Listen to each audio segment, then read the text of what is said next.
सोलापुरात असा एक सण साजरा होतो बंगाली समाजाचा. बंगाली काली पूजा महोत्सव म्हणून आहे.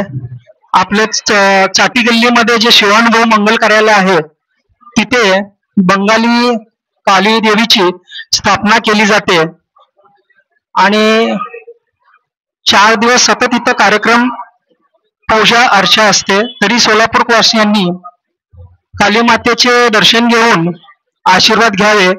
अधिक माहितीसाठी आपण पूजा मॅडमशी भेटूत आणि त्यांच्याकडून जाणून घेऊयात. नमस्कार, माझं नाव पूजा कुंडू आहे आणि आपल्या सगळ्यांचं मी सोलापूर कालीपूजा महोत्सवामध्ये स्वागत करतेय. कालीपूजा हे बंगालीचा सण असून इथं दिवाळीच्या दिवशी काली माताची स्थापना होती आणि पूजा केलं जातं. ह्या दिवशी आपण महाराष्ट्रामध्ये जे करतो लक्ष्मीपूजन दिवाळीच्या दिवशी, त्या दिवशी इथं काली माताचं पूजा केलं जातं. मेन म्हटलं तर कालीपूजा हे अमावस्याच्या रात्री पूजा केलं जातं देवीला. आता आपण जसं काली माताची मूर्ती बघताय, काली माताच्या समोर आपण पायाखाली बघू शकता की शिवजी आहेत. ह्याचा अर्थ असा आहे, जसं की आपल्याला काली माताची स्टोरी माहिती किंवा कथा माहिती आहे की काली माता राक्षसांना मारता मारता पुढे निघाली होती. एका वेळेवर असं झालं की काली माता स्वतःला थांबवत नव्हती.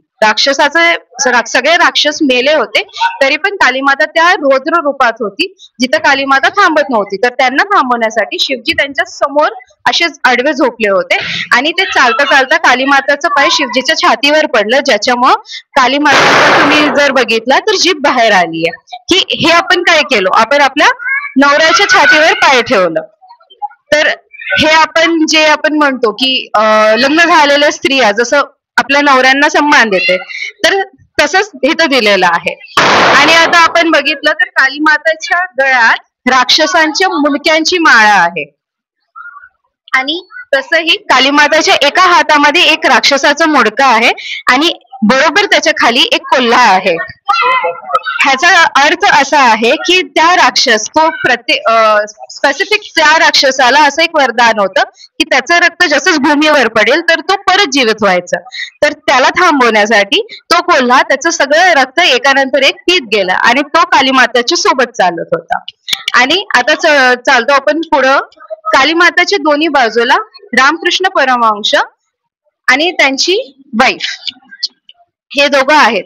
हे दोघं काली माताचे खूप मोठे भक्त होते, जिथं फक्त त्यांनी भक्त नव्हते पण त्यांना काली माता दर्शन द्यायची, त्यांनी काली माता सोबत बसायचे, जेवायचे, हे सगळं व्हायचं. आता सोलापुरात आम्ही हा सण फक्त बंगाली लोक नाही पण महाराष्ट्रीयन लोक पण येऊन साजरा करतो. उद्या देवीचं विसर्जन आहे दुपारी 4 वाजता. सकाळी 11 पासून पूजा असेल आणि सगळे बंगाली विविध धर्म कार्यक्रम वगैरे केलं जाईल. जसं देवीची पूजा आहे, मग धुनची नाच असेल, ढाक वाजवल्या जातील.